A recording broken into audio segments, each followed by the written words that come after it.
ಶ್ರೀ ಗಣೇಶಾಯ ನಮಃ. ಶ್ರೀ ಶಾರದಾ ಗುರುಭ್ಯೋ ನಮಃ. ಶ್ರೀ ಸೀತಾರಾಮರಿಗೆ ನಮಸ್ಕರಿಸಿ, ಹನುಮನಿಗೆ ವಂದಿಸಿ, ತಪಸ್ವಾಧ್ಯಾಯ ನಿರತಂ ತಪಸ್ವಿ ವಾಗ್ವಿದಾಂಬರಂ ನಾರದಂ ಪರಿಪಪ್ರಚ್ಛ ವಾಲ್ಮೀಕಿ ಮುನಿಪುಂಗವಂ. ವಾಲ್ಮೀಕಿ ಮಹಾಮುನಿಗಳಿಗೆ ನಮಸ್ಕರಿಸಿ ಸುಂದರ ಕಾಂಡದ ಮೊದಲನೆಯ ಸರ್ಗವನ್ನ ಪ್ರಾರಂಭ ಮಾಡ್ತಾ ಇದ್ದೀನಿ. ಮೊದಲನೆಯ ಸರ್ಗದಲ್ಲಿ ಹನುಮಂತನಿಂದ ಸಮುದ್ರೋಲ್ಲಂಘನ, ಮಾರ್ಗ ಮಧ್ಯದಲ್ಲಿ ಮೈನಾಕನಿಂದ ಸ್ವಾಗತ, ಸುರಸೆಯ ಪರಾಜಯ, ಸಿಂಹಿಕೆಯ ವಧೆ ಮತ್ತೆ ಲಂಕೆಯ ಸೌಂದರ್ಯದ ವೀಕ್ಷಣೆ. ಇವತ್ತು ಹನುಮಂತನಿಂದ ಸಮುದ್ರೋಲ್ಲಂಘನ, ಮಾರ್ಗ ಮಧ್ಯದಲ್ಲಿ ಮೈನಾಕನಿಂದ ಸ್ವಾಗತ, ಇವುಗಳನ್ನ ಶ್ರವಣ ಮಾಡೋಣ. ತತೋ ರಾವಣ ನೀತಾಯಾಹ ಸೀತಾಯಾ ಶತ್ರುಕರ್ಷಣಃ ಯೇಷ ಪದಮನ್ವೇಷ್ಟುಂ ಚಾರಣಾಚರಿತೆ ಪಥಿ. ಶತ್ರು ಸಂಹಾರಕನಾದ ಹನುಮಂತ ತನ್ನಲ್ಲಿರೋ ಅದ್ಭುತವಾದ ಶಕ್ತಿಯನ್ನ ಸ್ಮರಿಸಿಕೊಂಡು ರಾವಣನಿಂದ ಒಯ್ಯಲ್ಪಟ್ಟ ಸೀತೆ ಇರೋ ಸ್ಥಾನವನ್ನ ಚಾರಣರು ಸಂಚರಿಸೋ ಆಕಾಶ ಮಾರ್ಗದಲ್ಲಿ ಇವನು ಸಂಚರಿಸೋಕೆ ಬಯಸಿದ. ತುಂಬಾ ಸಲೀಸಾಗಿ ಮಾಡುವಂಥ ಕೆಲಸವೂ ಅಲ್ಲ, ಅತ್ಯಂತ ದುಷ್ಕರ. ಇಂಥ ಮಹತ್ ಕಾರ್ಯಕ್ಕೆ ಅವನಿಗೆ ಸಹಾಯಕರು ಯಾರೂ ಇರಲಿಲ್ಲ. ಅವನನ್ನೇನೋ ಹೊರದುಂಬಿಸಿದ್ರು, ನಿನ್ನಲ್ಲಿ ಶಕ್ತಿ ಇದೆ, ನೀನು ಮಾಡ್ತೀಯಾ, ಮಾಡು ಅಂತ. ಆದ್ರೆ ಒಬ್ಬನೇ ಈ ಕಾರ್ಯವನ್ನ ಸಾಧಿಸೋಕೆ ನಿರ್ಧಾರ ಮಾಡ್ತಾನೆ ಹನುಮಂತ. ವೇಗವಾಗಿ ಅವನು ಹೋಗ್ತಿದ್ದಾಗ ಭಯಗೊಂಡ ಪಕ್ಷಿಗಳು ಎಲ್ಲೆಲ್ಲೋ ಚದುರಿ ಹೋಗ್ತಿದ್ವಂತೆ, ಅಷ್ಟು ವೇಗ. ಮೊದಲೇ ವಾಯುಪುತ್ರ ಅವನ ಉಬ್ಬಿದ ಎದೆಗೆ ಎದುರಾಗಿ ಸಿಕ್ಕಿದ ಅನೇಕ ವೃಕ್ಷಗಳು ಮುರಿದು ಬೀಳ್ತಿದ್ವಂತೆ.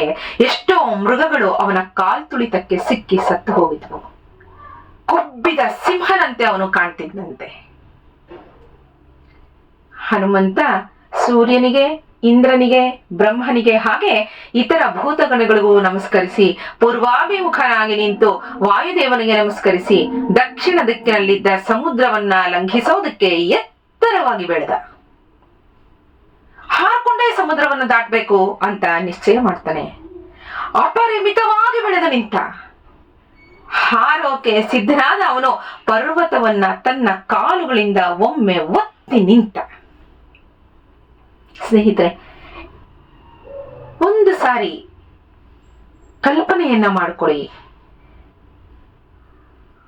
ಅತ್ಯಂತ ಕಠಿಣವಾದ ಕೆಲಸ. ಒಬ್ಬ ಸಾಮಾನ್ಯ ಕಪಿ ಹೇಗೆ ಮಾಡಿರಬೇಕು? ಅವನು ಸಮುದ್ರೋಲ್ಲಂಘನ ಮಾಡುವಾಗ ಅವನ ಶರೀರದ ಅವಯವಗಳನ್ನ ಹೇಗೆ ಅವನು ಮಾಡ್ಕೊಂಡಿರ್ತಾನೆ, ಆ ಒಂದು ಕಲ್ಪನೆಯನ್ನ ನೀವು ಮಾಡಿಕೊಂಡು ಕೇಳಿಸ್ಕೊಳ್ಳಿ. ತುಂಬಾ ಸುಂದರವಾಗಿ ಬರೆದಿದ್ದಾರೆ ವಾಲ್ಮೀಕಿಗಳು.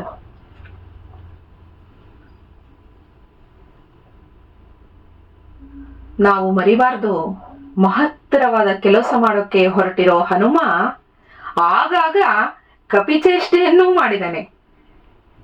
ಅವನ ಚೇಷ್ಟೆಯಿಂದ ಪೀಡೆಗೊಳಗಾದ ಪರ್ವತ ಒಂದು ಸ್ವಲ್ಪ ಹೊತ್ತು ಅಲ್ಲಾಡ್ತಿತ್ತಂತೆ. ಯಾವಾಗ ಅಂದ್ರೆ ಅವನು ಹಾರುವಾಗ ಪರ್ವತದ ಮೇಲೆ ತನ್ನೆರಡು ಕಾಲುಗಳನ್ನ ಸ್ವಲ್ಪ ಒತ್ತಿದ. ನಾವು ಮೇಲಕ್ಕೆ ಹಾರುವಾಗ ಎರಡು ಕಾಲುಗಳನ್ನ ಹೇಗೆ ಭೂಮಿಗೆ ಒತ್ತಿರ್ತೀವಿ, ಜಿಗಿಯೋವಾಗ, ನೆಗೆಯೋವಾಗ ಹೇಗೆ ಮಾಡ್ತೀವಿ, ಅದೇ ರೀತಿಯೇ ಅವನು ತನ್ನೆರಡು ಕಾಲುಗಳಿಂದ ಪರ್ವತವನ್ನ ಸ್ವಲ್ಪ ಒತ್ತಿದ್ದಕ್ಕೆ ಒಂದಷ್ಟು ಹೊತ್ತು ಪರ್ವತ ಅಲ್ಲಾಡ್ತಿತ್ತಂತೆ. ಅದರಿಂದ ಮಹೇಂದ್ರ ಪರ್ವತದಲ್ಲಿ ಬೆಳೆದಿದ್ದ ಎಷ್ಟೋ ಗಿಡಗಳಿಂದ ಹೂಗಳು ರಾಶಿ ರಾಶಿಯಾಗಿ ಬಿದ್ದವು. ತನ್ನಲ್ಲಿದ್ದ ಬಂಡೆಗಳು ಒಡೆದಿದ್ದ ಕಾರಣದಿಂದ ಚಿನ್ನ, ಬೆಳ್ಳಿ ಮತ್ತೆ ಕಪ್ಪಾದ ರೇಖೆಗಳು ಪರ್ವತದ ಮೇಲೆ ಪ್ರಕಟಗೊಂಡವು. ದೊಡ್ಡ ದೊಡ್ಡ ಬಂಡೆಗಳನ್ನ ಹೊರ ಹಾಕ್ತು ಪರ್ವತ. ಪರ್ವತದ ಗುಹೆಗಳಲ್ಲಿ ಇದ್ದ ಪ್ರಾಣಿಗಳು ವಿಕಾರ ಸ್ವರಗಳಿಂದ ಕೂಗಿಕೊಂಡ್ವು. ಯಾಕೆ? ಮಹೇಂದ್ರ ಪರ್ವತವನ್ನ ಯಾವುದೋ ಬಲಿಷ್ಠವಾದ ಪ್ರಾಣಿಗಳು ಭೇದಿಸ್ತಿವೆ ಅಂತ ಹೆದರು ಬಿಟ್ವಂತೆ. ಅಲ್ಲಿ ಆಶ್ರಯವನ್ನ ಪಡೆದಿದ್ದ ತಪಸ್ವಿಗಳು, ವಿದ್ಯಾಧರರು ಅಂತರಿಕ್ಷದತ್ತ ಓಡಿದ್ರಂತೆ. ಏನೋ ಆಗ್ತಿದೆ, ಮಹೇಂದ್ರ ಪರ್ವತದಲ್ಲಿ ಏನಾಗ್ತಿದೆ ಅಂತ ಗೊತ್ತಾಗ್ತಿಲ್ವಲ್ಲ ಅಂತ ಹೆದರು ಬಿಟ್ರು ಎಲ್ರು. ಆಕಾಶದಲ್ಲಿ ನಿಂತು ಇವನ ಪೌರುಷವನ್ನ ನೋಡ್ತಾ ಹಾಗೆ ನಿಶ್ಚಲರಾಗಿ ನಿಂತು ಬಿಟ್ರು. ಹೇಗೆ ಹಾರ್ದ ಹನುಮ? ವಾಲ್ಮೀಕಿಗೂ ಹೇಳ್ತಾರೆ, ಆಂಜನೇಯ ಸಾಕ್ಷಾತ್ ಯಜ್ಞೇಶ್ವರನಂತೆ ಕಾಣ್ತಿದ್ದ ಅಂತ. ಅವನ ಶರೀರದಲ್ಲಿ ಇದ್ದ ರೋಮಗಳು ನಿಮಿರಿ ನಿಂತಿದ್ವು. ಅವನು ಮೈಯನ್ನೊಮ್ಮೆ ಒದರದ ಮೇಘ ಗರ್ಜಿಸೋ ಹಾಗೆ ಗಟ್ಟಿಯಾಗಿ ಗರ್ಜಿಸ್ದ. ತನ್ನ ಬಾಲವನ್ನ ಮೇಲಕ್ಕೆತ್ತಿ ನೆಲದ ಮೇಲೆ ಒಮ್ಮೆ ಅಪ್ಪಳಿಸಿದ. ಹಾರೋಕೆ ಸಿದ್ಧನಾಗ್ತಿದ್ದಂತೆ ತನ್ನೆರಡು ತೋಳುಗಳನ್ನು ಬಿಗಿಗೊಳಿಸಿದ. ಸೊಂಟದ ಮೇಲೆ ಶರೀರದ ಭಾರವನ್ನ ಬಿಟ್ಟ. ಮಂಡಿಗಳನ್ನ ಬಗ್ಗಿಸಿದ. ತೋಳುಗಳನ್ನ ಮಡಿಸಿ ಕಂಠವನ್ನ ಚಿಕ್ಕದಾಗಿ ಮಾಡ್ಕೊಳ್ತಾನೆ. ಊರ್ಧ್ವ ದೃಷ್ಟಿಯುಳ್ಳವನಾಗಿ ದೂರದಿಂದಲೇ ತಾನು ಸಾಗಬೇಕಿದ್ದ ಮಾರ್ಗವನ್ನ ಅವಲೋಕಿಸ್ದ. ಆಕಾಶದ ಕಡೆಗೂ ವೀಕ್ಷಿಸ್ದ. ಪ್ರಾಣಗಳನ್ನ ಸ್ತಂಭಿಸಿ ಅಂದ್ರೆ ಉಸಿರು ಕಟ್ಟಿ ಹಾರೋಕೆ ಸಿದ್ಧನಾದ.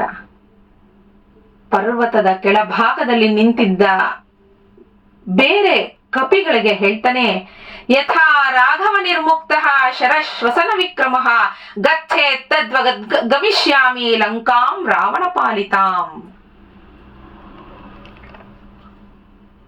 ಆಂಜನೇಯ ರಾಮ ಬಾಣಕ್ಕೆ ತನ್ನನ್ನ ಹೋಲಿಸ್ಕೋತಾನೆ. ಹೇಳ್ತಾನೆ, ರಾಘವ ಬಿಡೋ ವಾಯು ಸಮಾನ ವೇಗವುಳ್ಳ ಬಾಣದಂತೆ ರಾವಣನಿಂದ ಪರಿಪಾಲಿಸಲ್ಪಡ್ತಿರೋ ಲಂಕೆಗೆ ನಾನು ವೇಗವಾಗಿ ಹೋಗ್ತೀನಿ. ಅಕಸ್ಮಾತ್ ಲಂಕೆಯಲ್ಲಿ ಸೀತಾಮಾತೆಯನ್ನ ನಾನು ಕಾಣದಿದ್ರೆ ಅದೇ ಶರವೇಗದಿಂದಲೇ ಸ್ವರ್ಗವನ್ನ ಸೇರ್ತೀನಿ.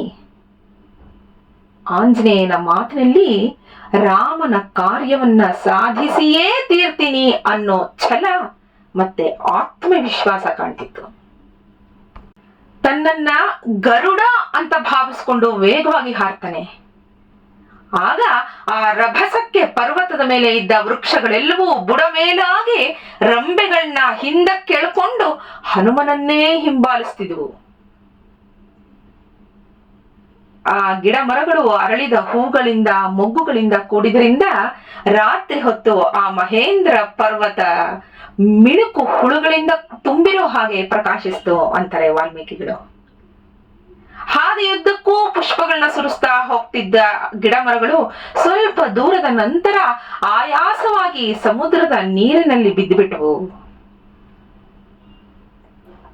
ಹನುಮಂತ ಹಾರಿ ಹೋಗ್ತಿದ್ದಾಗ ಅವನ ವೇಗದಿಂದ ಸಮುದ್ರದ ನೀರು ಅಲ್ಲೋಲ ಕಲ್ಲೋಲವಾಗಿ ಭೋರ್ಗರೆಯೋ ಶಬ್ದದೊಂದಿಗೆ ನೊರೆಯೂ ಉಂಟಾಗ್ತಿತ್ತು. ಆ ರಭಸ, ಅಷ್ಟು ರಭಸ, ಅವನು ವೇಗ ಹಾಗಿತ್ತು. ಹನುಮ ಮೇಲೆ ಹಾರುವಾಗ ಅವನ ನೆರಳು ಹೇಗೆ ಕಾಣ್ತಿತ್ತು ಅಂತ ವರ್ಣನೆ ಮಾಡ್ತಾರೆ ವಾಲ್ಮೀಕಿಗಳು. ದಶಯೋಜನ ವಿಸ್ತೀರ್ಣ 30 ಯೋಜನ ಮಾಯತ ಛಾಯಾ ವಾನರ ಸಿಂಹಸ್ಯ ಜಲೇ ಚಾರುತರಾ ಭವೇತ್ ಅಂತಾರೆ. ಸ್ನೇಹಿತರೆ, ಬೆಳಗ್ಗೆ ಹೊತ್ತು ನಾವು ನಡ್ಕೊಂಡು ಹೋಗುವಾಗ ನಮ್ಮ ನೆರಳನ್ನ ಗಮನಿಸಿದಿರಾ? ನಮ್ಮ ನೆರಳು ನಮಗಿಂತ ಉದ್ದವಾಗಿ ಕಾಣಿಸ್ತಾ ಇರತ್ತೆ. ವಾಯುಪುತ್ರನಾದ ಹನುಮ ವೇಗವಾಗಿ ಹಾರಿ ಹೋಗ್ತಿದ್ದಾಗ 10 ಯೋಜನಗಳಷ್ಟು ವಿಸ್ತಾರವಾದ ಮತ್ತೆ 30 ಯೋಜನಗಳಷ್ಟು ಉದ್ದವಾದ ಅವನ ನೆರಳು ಸುಮನೋಹರವಾಗಿ ಕಾಣ್ತಿತ್ತು ಅಂತ ಹೇಳಿದ್ದಾರೆ ವಾಲ್ಮೀಕಿಗಳು. ಇಷ್ಟು ಉದ್ದ ಬೆಳೆದಿದ್ದ ಹನುಮ 4 ಹೆಜ್ಜೆಗಳಲ್ಲೇ ಲಂಕೆ ತಲುಪಬಹುದಾಗಿತ್ತು.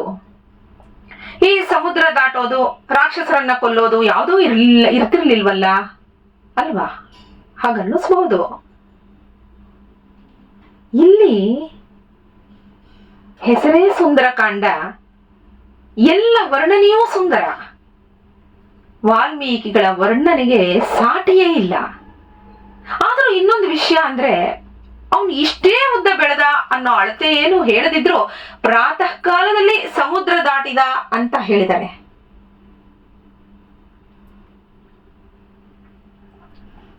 ಆ ಪ್ರಾತಃ ಕಾಲದಲ್ಲಿ ಅವನ ನೆರಳು ಅಷ್ಟು ವಿಶಾಲವಾಗಿ ಉದ್ದವಾಗಿ ಕಾಣಿಸ್ತಿತ್ತು. ಎಷ್ಟು ಸುಂದರವಾದ ವರ್ಣನೆ ಅಂದ್ರೆ, ಆಕಾಶದಲ್ಲಿ ಮೋಡಗಳ ಸಮೂಹಗಳಲ್ಲಿ ಪ್ರವೇಶಿಸ್ತಾ ಹೊರ ಬರ್ತಿದ್ದ ಹನುಮ ಚಂದ್ರನಂತೆಯೇ ಕಾಣ್ತಿದ್ದ ಅಂತಾರೆ. ಅದಕ್ಕೆ ಸುಂದರಕಾಂಡ ಅಂತ ಹೆಸರಿಸಿರೋದು.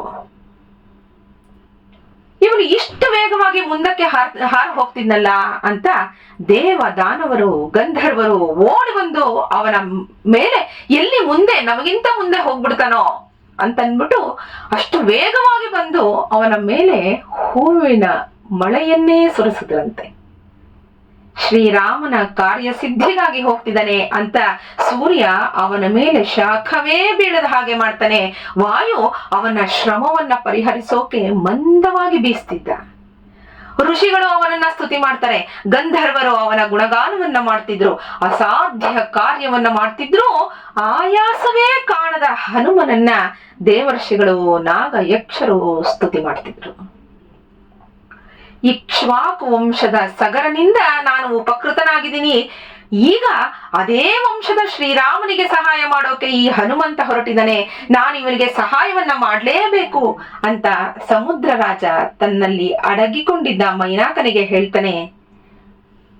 ಪಾತಾಳವಾಸಿಗಳಾದ ರಾಕ್ಷಸರು ಮೇಲೆ ಬಾರದ ಹಾಗೆ ತಡೆಯೋಕೆ ಇಂದ್ರ ನಿನ್ನಲ್ಲಿ ಅಗಳಿಯ ಹಾಗೆ, ಅಗಳಿ ಅಂದ್ರೆ ಚಿಲಕ, ಹಿಂದೆ ಹಾಗೆ ಹೇಳ್ತಾ ಇದ್ದಿದ್ದು, ಮನೆ ಬಾಗಿಲಿಗೆ ಆ ಚಿಲಕವನ್ನ ಏನ್ ಹಾಕಿರ್ತಾರೆ ಅದಕ್ಕೆ ಅಗಳಿ ಅಂತ ಹೇಳ್ತಿದ್ರು. ಪಾತಾಳ ಲೋಕಕ್ಕೆ ಅಗಳಿಯ ಹಾಗೆ ನೀನು ಇದ್ದೀಯಾ ಅಂತ ಹೇಳ್ತಾನೆ ಮೈನಾಕನಿಗೆ ಸಮುದ್ರ ರಾಜ. ನಿನಗೆ ಅಗಲವಾಗೂ ಎತ್ತರವಾಗೂ ಬೆಳೆಯೋ ಶಕ್ತಿ ಇದೆ. ಕರ್ತವ್ಯ ಮಕೃತಂ ಕಾರ್ಯಂ ಸತಾ ಮನ್ಯುಮುದೀರಯೇತ್. ಎಷ್ಟು ಚೆನ್ನಾಗಿ ಮಧ್ಯೆ ಮಧ್ಯೆ ವಾಲ್ಮೀಕಿಗಳು ಜ್ಞಾನಪ್ರದವಾಗಿರುವಂತ ಎಷ್ಟೊಂದು ವಿಷಯಗಳನ್ನ ನಮಗೆ ಕೊಡ್ತಾ ಹೋಗ್ತಾರೆ. ಹೇಳ್ತಾರೆ, ಕರ್ತವ್ಯ ಮಕೃತಂ ಕಾರ್ಯಂ ಸತಾ ಮನ್ಯುಮುದೀರಯೇತ್. ಮಾಡಬೇಕಾಗಿರೋ ಕರ್ತವ್ಯವನ್ನ ಸಕಾಲದಲ್ಲಿ ಮಾಡದಿದ್ರೆ ಸತ್ಪುರುಷರು ಕುಪಿತರಾಗ್ತಾರೆ, ಅಂದ್ರೆ ಕೋಪಿಸ್ಕೊತಾರೆ. ಅದಕ್ಕೋಸ್ಕರ ಉತ್ತಿಷ್ಠ ಗಿರಿಸತ್ತಮ ಅಂತ ಹೇಳ್ತಾರಂತೆ ಸಮುದ್ರ ರಾಜ ಮೈನಾಕನಿಗೆ. ಎದ್ದೇಳು, ಇವಾಗಲೇ ಮಾಡ್ಬಿಡ್ಬೇಕು, ಒಳ್ಳೆ ಕೆಲಸ ಈಗಲೇ ಆಗಬೇಕು. ನಮ್ಮಿಂದ ಯಾವಾಗ ಒಳ್ಳೆ ಕೆಲಸ ಆಗ್ಬೇಕು ಅಂತಿರುತ್ತೋ ಆಗ ತಡೆ ಮಾಡದೆ ನಾವು ಮಾಡ್ಬಿಡ್ಬೇಕು ಆ ಕೆಲ್ಸನ. ಏಳು ಬೇಗ ಮೇಲೆ. ಹನುಮ ಶ್ರೀರಾಮನ ಕಾರ್ಯಕ್ಕೋಸ್ಕರ ಹೋಗ್ತಾ ಇದ್ದಾನೆ. ಅಸಾಧ್ಯವಾದ ಕಾರ್ಯಕ್ಕೆ ಕೈ ಹಾಕಿದ್ದಾನೆ ಅವನು.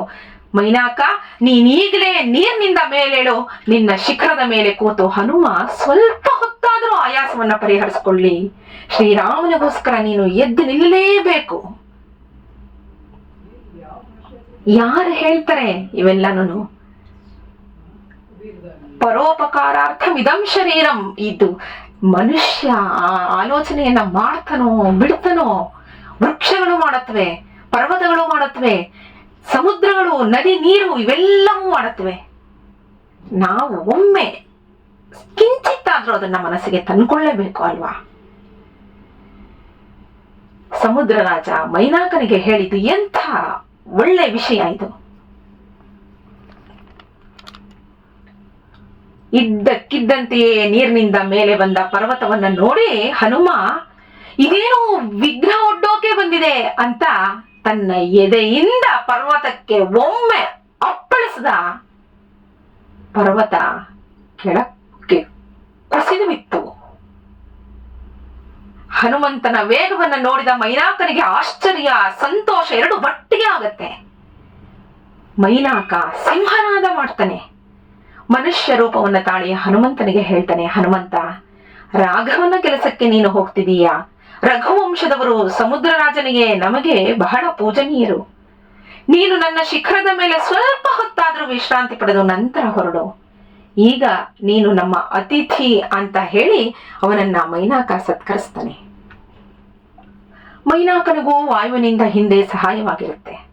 ಕೃತಯುಗದಲ್ಲಿ ಪರ್ವತಗಳಿಗೂ ರೆಕ್ಕೆಗಳಿದ್ವು, ಪರ್ವತಗಳು ಹಾರಾಡ್ತಿದ್ವು. ಇದರಿಂದ ದೇವತೆಗಳು, ಋಷಿಗಳು ಎಲ್ಲರೂ ಭಯಗೊಂಡಿದ್ರು. ಪರ್ವತ ಹಾರಾಡೋದು ಅಂದ್ರೆ ಸುಮ್ನೆನಾ?